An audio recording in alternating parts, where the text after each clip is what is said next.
Hello again, everybody. Welcome to OCVarsity.com for a little extra gridiron edition of our show here. And what we're going to be talking about, myself, Steve Fryer, Dan Albano, and Carlos Arias, John Khamis behind the camera there. What we want to talk about a little bit is a look at the Southwest Division. You know, for a few years here, La Habra was winning championships in this division. You know, not so much last year. That was Tustin's year to do it. They had a big victory over El Toro. El Toro moves into the Pac-5 division. Tustin's still around. But who comes into the Southwest Division this year? The Sunset League with Edison, Los Alamitos, Newport Harbor, Fountain Valley, Huntington Beach, Marina. 6 pretty good football programs right there. Kind of makes things kind of wild to me. You know, the way I look at it, I think the way a lot of people looked at it is like it's Edison and it's Tustin. But then we just saw last week Villa Park looked pretty strong and beating Foothill. Foothill's still pretty good.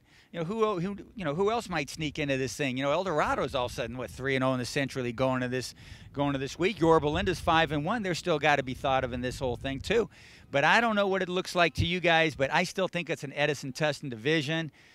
Or is Villa Park in there, or is there more depth than I'm giving them credit for, Carlos? I'm thinking Villa Park. We saw them play Edison early in the year. They were a little overwhelmed, but they hung in there. They battled tough. Now they're coming on strong. They're beating Foothill. I mean, this is a team to be reckoned with. I think we should keep an eye on Villa Park for sure. There's somebody to be looked at in there.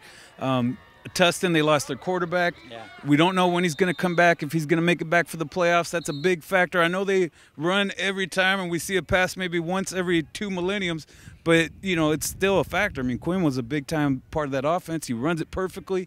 So that's a big issue we got to deal with. Yeah, he's also a good defensive back, too. Quentin Roberson, the quarterback/defensive back, has a knee issue, and we don't know if he's going to be back for the playoffs. Maybe by the end of the regular season, we'll just see what happens with him. Dan, what do you think of this division? Is it Edison, Tustin, and then a bunch of other guys, or is it really a pretty deep and maybe a more wide-open division than some might be believing? Well, one, I think this is a great Orange County football, where fans are just so lucky, and sports writers, that we have another division that can give us this much entertainment. You know, we already have the Pac-5 division, and this Southwest division is pretty deep. And I think Edison is a clear favorite, but, you know, this game coming up is really big against Los Alamitos. Edison's #1 in the polls right now. Los Alamitos is 3. And whoever wins this game is going to be the Southwest favorite.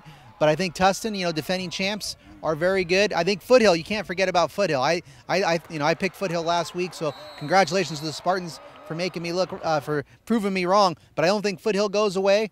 I think Yorba Linda is very well coached. They're going to be a factor, and then, you know, we'll see who comes out of the Seaview League. You know, they're a pretty balanced league this year. That could be a factor as well. And then you know, Villa Park is physical. They have the look of a Pac-5. They have Pac-5 looking players, and they weren't healthy, completely healthy against Edison. So Deuce and Anch's teams could, you know, make to the semifinals or beyond. You know, I'm glad, Danny, you brought up the Seaview League, because that is a crazy balanced league. Aliso looks good. I saw them play. Laguna Hills is good. Dana Hills, you know, South Coast League team last year, and they get the victory. They beat Aliso last week by a couple points in a close game, as we figured it would be. Capistrano Valley's looking pretty sharp in this thing too. I mean, man, this is a pretty deep league. Yeah, what makes the Seaview League team so exciting in this division is they are throwing the ball like crazy. I mean, they're throwing up Connor Manning numbers. Yeah. They're dangerous. So, like, say your offense has a bad game, you can't go touchdown for touchdown with them. You're done. Yeah. You know, it's like an Edison can't go touchdown for touchdown with nobody. That's why, you know, they're the top team, but their offense is not up to the task of being a championship, you know, dominant #1 seed. So that leaves them vulnerable. Yeah, I mean, you got Nathan throwing the ball like crazy over at Aliso. You got Dossie over there at Capo. Is there anybody we're forgetting here, Danny? Those are 2 of the really good ones. I mean, obviously, we had Cole as our athlete of the week. You know, for all those yards he put up, was it 490 yards? Yeah, against Woodbridge. Against Woodbridge. So I think it's going to be a really good, entertaining playoffs. You know, they almost moved the PCL into the Southwest Division, and I think you and I were both at that CF Council meetings. We all said, how could they not get in that league? And so anyway, it's just kind of a funny day. So anyway, that's what's going on. That's our look at the Southwest Division. We think it's an awful fun division. It's an all-Orange County division.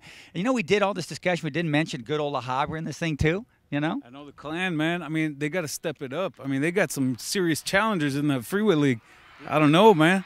You know, in a while, I was thinking about Buena Park in this division. Yeah. I mean, obviously playing Jay Sarah so tough, but you know what happened last week? They got upset by Sonora. So I mean, watch out for those Freeway League teams. You know, obviously a lot of playoff experience at La Habra. See who's the number 2 team that comes out of the Freeway League. Yeah, and you know, Troy lost to La Habra by 1 point. And look at Troy's schedule. I threw them in the top 25 this week because looking at their schedule, man, the Warriors have played pretty well against a lot of pretty good teams out there. They didn't beat them all, but man, they gave everybody a tussle that they played, including Paramount. The schedule there too, right? It's all strength of schedule with me, as I had a great conversation with the guy on the way over here to Laguna Beach High School. So anyway, that's our look at the Southwest Division. I think we're done, right? We got it done? Okay, we're done. Okay, good enough. So that's what's going on here at OCVarsity.com. We have a good time talking about all sorts of topics, not only on video, but in the blogs and our top 10s and all kinds of craziness here at OCVarsity.com, where we've got you covered.